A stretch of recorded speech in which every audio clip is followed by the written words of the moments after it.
On October 8th, 2009, Bobby and Sherilynn Jamison left their Oklahoma home with their young daughter, Madyson, to look at a remote piece of property they were considering buying.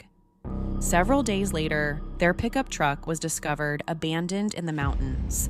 Inside were the family's wallets, cell phones, identification, and approximately $32,000 in cash.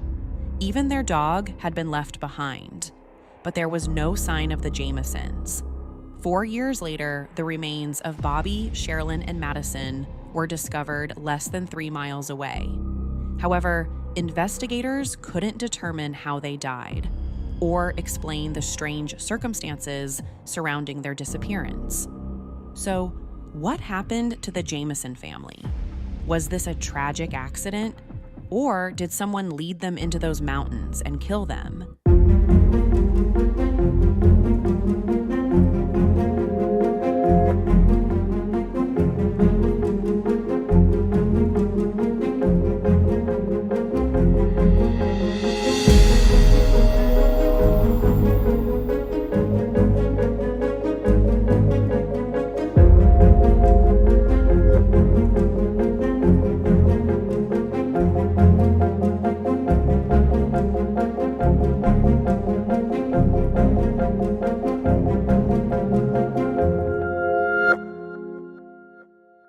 Welcome to Find My Killer, the podcast where we take a closer look at unsolved murders, suspicious deaths, and disappearances, and the victims whose stories deserve to be remembered. I'm your host, Courtney Fretwell. Each week, we'll walk through the evidence, examine the investigation, separate fact from speculation, and explore the theories that continue to keep these cases alive. Because behind every unsolved case is a person who deserves answers. This is Find My Killer.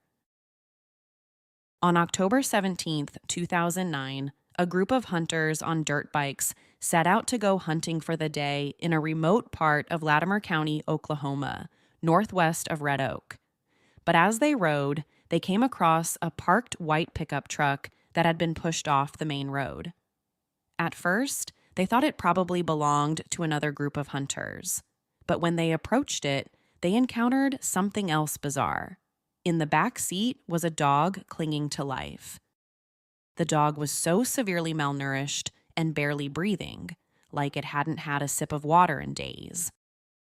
But if the pickup truck belonged to hunters, why did they leave their dog behind without food or water? That's when they abandoned that idea and thought it had to have been parked there in the woods for several days. So they called the Latimer County Sheriff's Department to report it. The sheriff's office thought the truck had likely been stolen and just dumped there earlier that day. That would have been the perfect place to dump a stolen car. But when a few officers went out to check on it, they noticed that someone had locked it. So to get the dog out safely, they had to break one of the windows. Even though the dog had been without food and water for almost a week, it somehow managed to survive. But where were its owners? Inside the truck were 2 IDs, 2 wallets, cell phones, and a location device. There were also a couple of jackets and some extra clothes. The IDs belonged to 44-year-old Bobby Jamison and 40-year-old Sherilynn Jamison. They were both the registered owners of the truck. Once the police identified them, they tried to reach out to their family and neighbors to find out where they might be. And that's when they learned that Bobby, Sherilynn, their 6-year-old daughter, Madyson, and their dog, Maisie, had loaded up their truck and headed into Oklahoma's Sandboys Mountains on October 8th, 2009. They went there because they were interested in buying a 40-acre plot near Red Oak, a property about 30 miles away from their home in Eufaula, Oklahoma. The plan was to check out the land and decide if it was the right place for them. They already owned a storage shed on the property, so they would probably live in it until they built another house. Even though they already lived in what many people described as a nice lakefront home in Eufaula, the family wanted a fresh start.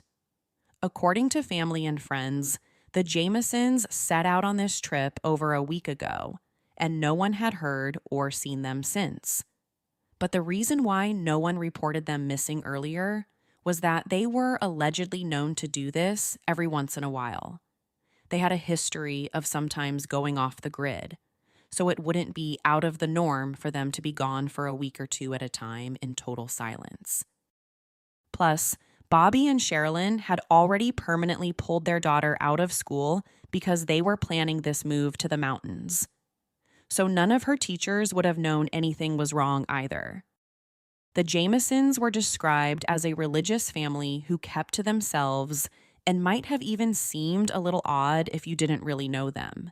The reason I say that is because they had some unusual things on their property that some of their neighbors weren't too crazy about having to look at every day. One of them was a portable storage unit that had spray-painted writings about cats. It said things like, "The neighbors have poisoned our cats," and "Witches don't like it when you kill their cats," which were allegedly written by Sherilynn. According to one of her friends, Nikia Shenold, Sherilynn believed their neighbors had intentionally poisoned and killed 3 of their cats. So the storage unit writings were her way of scaring them off. As far as the writing about "Witches don't like it when you kill their cats," Nikki said they were interested in witches and witchcraft, so she thinks they probably wrote that to scare off the neighbors again. Shortly before their disappearance, Bobby and Sherilynn spoke to their pastor about their house being haunted. They thought dark spirits had invaded their home, and they needed to perform an exorcism. This all started because Madyson had recently begun to talk to an imaginary friend, as many 6-year-olds do. But when Bobby and Sherilynn heard about that, they interpreted it as dark spirits in the house. And during one of these meetings with the pastor, Bobby asked him if he knew of anywhere where he could buy special bullets to get rid of these spirits. He said he had 2 to 4 ghosts on the roof. Sherilynn also bought a satanic Bible. Initially, it was allegedly a joke, but the truth behind that remains unknown. 3 months before they went missing, in July 2009, Sherilynn's ex-husband was granted full custody of their 12-year-old son, Colton. And during the court hearing, he said he wanted to live with his dad because his mom seemed very depressed and that she often acted strangely. So in July 2009, the court granted Sherilynn's ex-husband full custody of him. Although no one had initially reported the family missing, the search for them quickly became a high priority for the Latimer County Sheriff's Department, mostly because of 6-year-old Madyson. Anytime a child that young goes missing, it's going to send the search into overdrive. And because it had already been about 8 days since anyone had seen them, the police needed to get boots on the ground searching.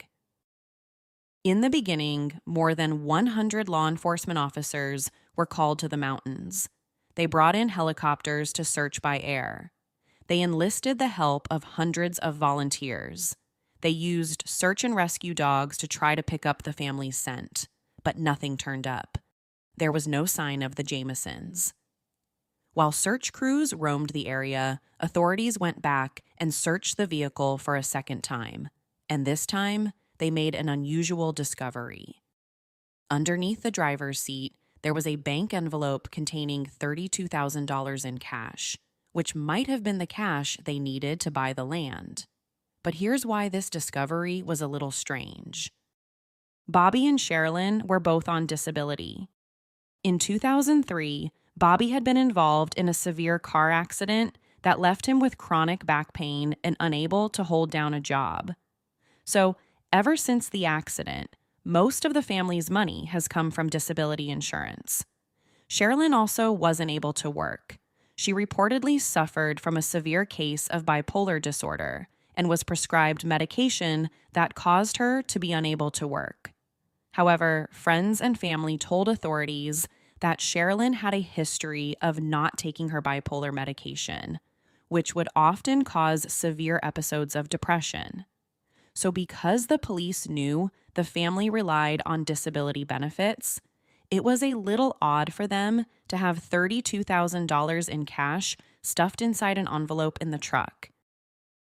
But that wasn't the strangest thing they found inside the truck. There was an 11-page letter inside that many people have described as a hate letter. It was a letter Sherilynn had written to Bobby, saying he doesn't care enough about their daughter and that he's a loner and a hermit. The letter went on to list everything she hated about him and said she planned to file for divorce. Besides a few old food wrappers around the truck, there weren't any signs of a struggle, and the truck's tank was full of gas and reportedly working just fine. There also wasn't any evidence suggesting it had been in an accident. It was like the family just parked, got out, locked the doors, left the dog behind, and simply walked away. After coming up empty during the ground search, the authorities turned to the couple's cell phones, which were left behind in the truck. And from those records, the police learned that they had met with an associate of the landowner. Then, after the meeting, the family parked the truck and went on a 15-minute walk around the area. From the location tracking data, the police found a spot on a hillside where they had stayed for a while before heading back to the truck. Then, once they got back to their car, they drove a little further and parked it where the hunters later found it. But after that, their whereabouts remain a mystery, because wherever the Jamisons went, they didn't bring their cell phones or dog. On Bobby's cell phone, there was a photo of Madyson that has been highly scrutinized over the years and has become one of the many weird aspects of this case. The photo was taken while the family sat on the hillside the day they disappeared, and according to some people, Madyson looks scared, while others say it's more of a candid shot and whoever took the photo caught her in between expressions. If you haven't seen the photo I'm talking about yet, go ahead and hit pause. Go look it up and check it out for yourself. After several days of searching, the sheriff's department eventually called off the official search, but within a few days, they got another tip. While going through the family's home security cameras, they found footage of Bobby and Sherilynn going back and forth between the house and their truck, loading it with boxes, bags, and suitcases. In total, they went back and forth about 20 different times. The reason this video has been so widely talked about is that some people say the couple looked completely dazed. Some of them think they're walking trance-like, almost like zombies. And those who knew them say that Bobby looks a lot skinnier than usual. About 5 months before their disappearance, Bobby filed a civil lawsuit against his father, saying he hadn't been paid properly while working for his parents' gas station in Oklahoma City. Bobby argued that he had initially agreed to work for free, but get half the proceeds once they sold it. But when that happened, Bobby alleged his father never gave him his fair share, so he filed the lawsuit. Then later that month, he filed a protective order saying his father had threatened the family on at least 2 occasions, one in November 2008 and one in April 2009. He claimed his father said he would kill his entire family if he didn't drop the civil lawsuit. So that's why they had the security cameras set up in the first place. What's also bizarre from that video is that you don't see Bobby and Sherilynn talking to each other. Instead, it's like they're both walking back and forth in a daze, not speaking or even looking at each other. There were even a couple of times when they stopped and just stood with blank expressions. You might watch the video and think they look completely normal, but there is still one more thing I want to mention. Besides their odd behavior, they're seen putting a small brown briefcase inside the truck.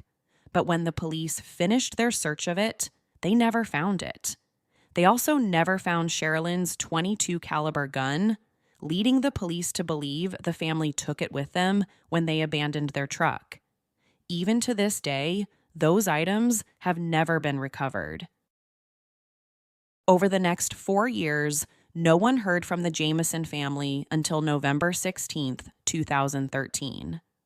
That year, another group of hikers stumbled upon human skeletal remains just 3 miles away from where the family's truck had been abandoned. They belonged to 2 adults and a child.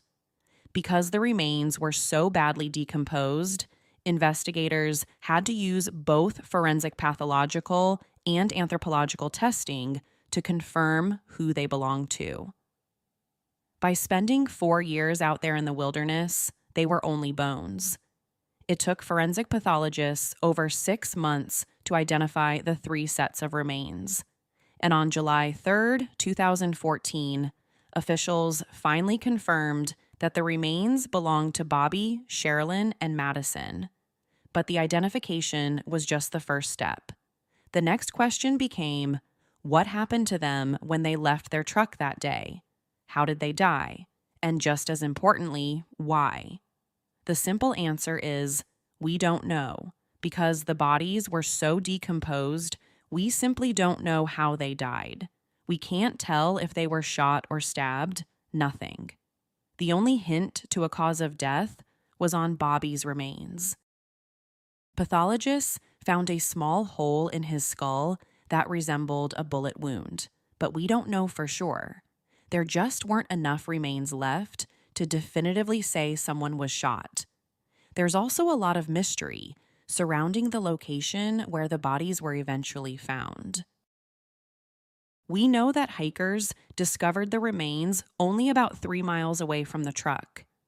And with 100 police officers searching the area, how come they didn't find anything 4 years earlier?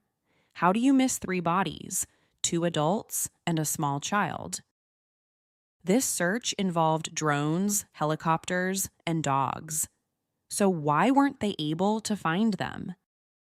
The only explanation offered by the Oklahoma State Bureau of Investigation is that leaves and the terrain in the area might have obscured the bodies from sight. So it's possible that searchers simply missed them. What exactly happened to this family remains a mystery, but there's been no shortage of possible theories. The first theory I came across during my research is that they had become victims of a cult. This theory mainly ties back to the security footage of Bobby and Sherilynn packing up the truck before heading out that day.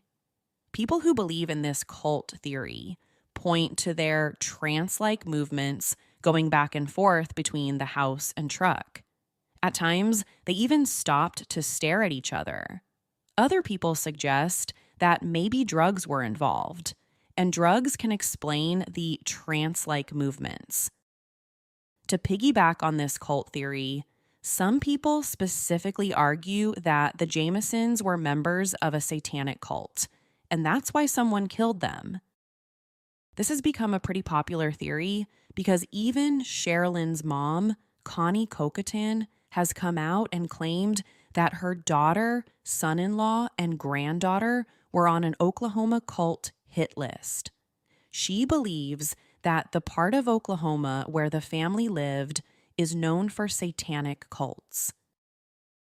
In her own words to reporters, Connie said, "That part of Oklahoma is known for that, cults and stuff like that. From what I've been told and from what I've read, I was told that around the time of Sherilynn's disappearance that she was on a cult's hit list." Unfortunately, when reporters asked Connie which cult she referred to, she didn't provide the name. And since then, the police have never been able to find any links or ties between the family's deaths and any cults, satanic or otherwise. A second theory is that this was a murder-suicide.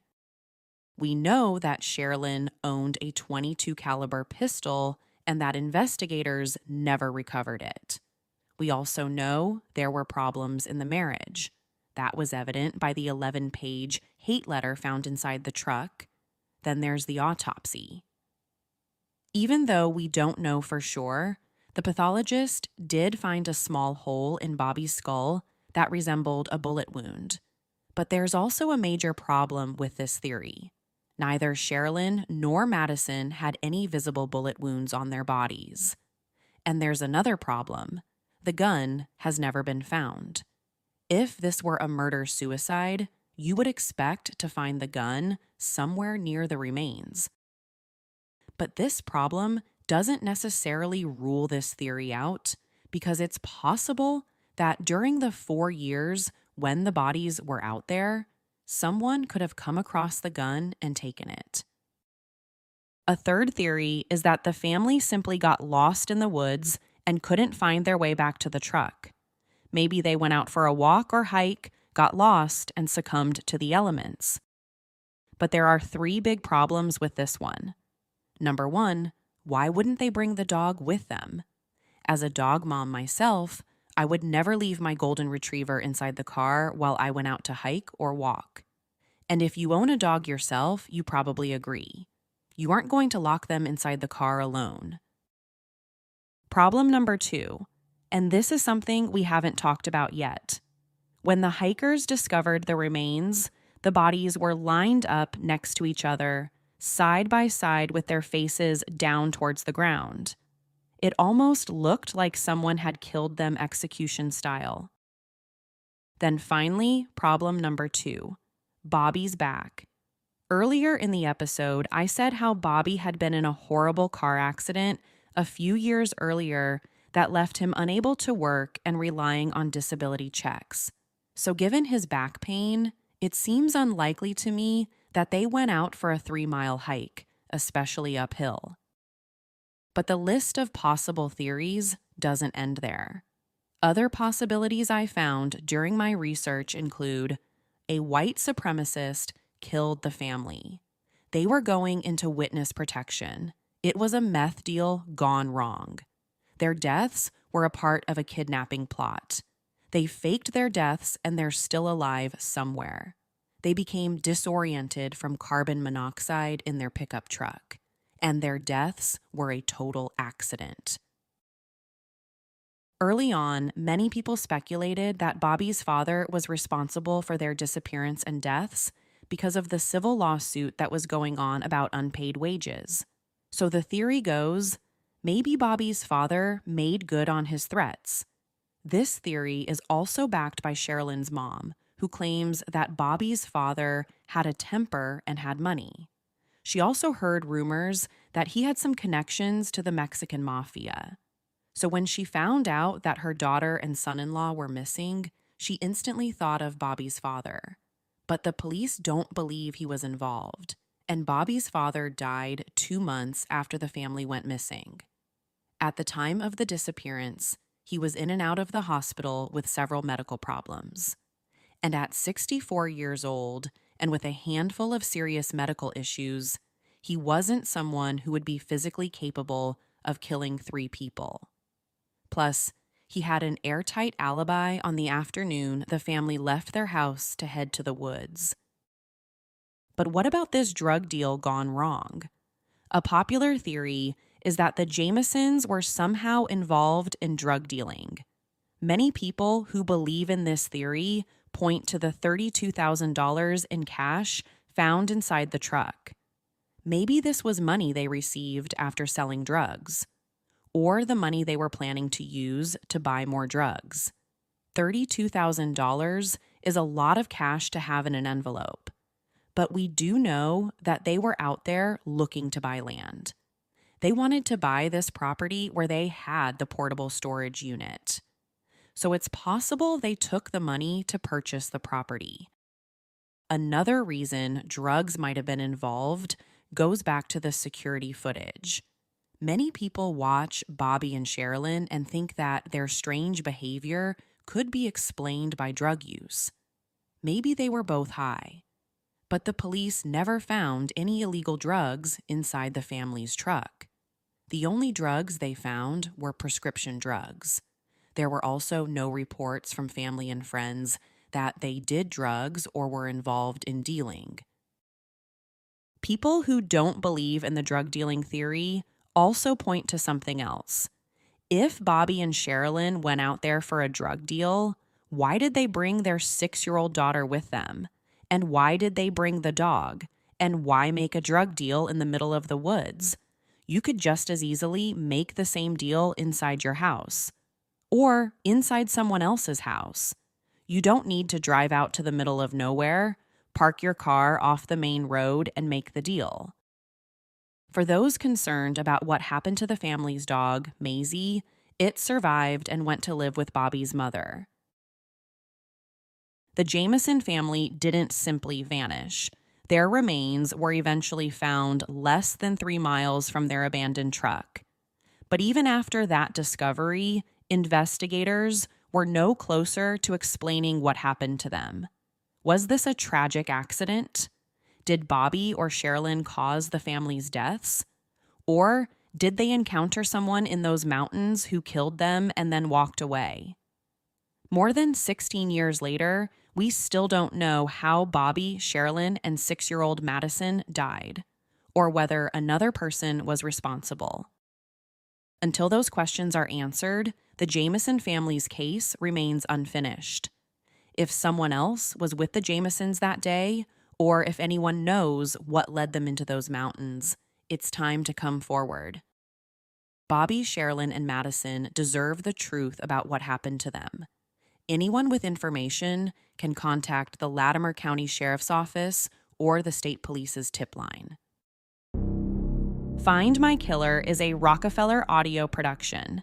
The show is written and produced by me, Courtney Fretwell. If you would like to support the show, please consider joining the show's Patreon page. To learn more, please visit patreon.com/findmykiller. Your support helps to fund research, production, and editing costs. In exchange for your support, you'll get early access to ad-free episodes and, coming soon, exclusive bonus content. You can also support the show by subscribing, leaving a positive review, and telling friends and family. Sources for this episode include multiple articles from Medium, Unsolved Mysteries, and the website Unsolved. Thank you so much for listening. Subscribe to Find My Killer on Spotify or wherever you get your favorite shows.